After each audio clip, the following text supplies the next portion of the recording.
سورہ دوحا مکی ہے، ہجرت سے پہلے اس کا نزول ہوا۔ اس میں 11 آیتیں اور 1 رکوع ہے۔ قرآن پاک کی ترتیب کے اعتبار سے اس کا نمبر 93 ہے، نزول کے اعتبار سے اس کا نمبر 11 ہے۔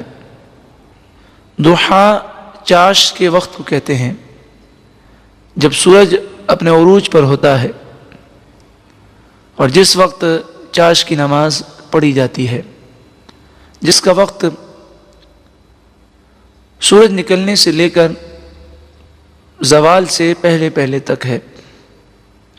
سورج جب نکلتا ہے تو 20 منٹ مکروہ وقت ہے، اس کے بعد اشراق و چاش کا وقت شروع ہو جاتا ہے، اور نصف النہار سے پہلے تک اشراق و چاش کی نماز پڑھی جا سکتی ہیں، مگر افضل یہ ہے کہ اشراق کی نماز فوراً پڑھ لی جائے اور چاش کی نماز دونوں وقت کے درمیان جو وقت ہے اس میں پڑھی جائے۔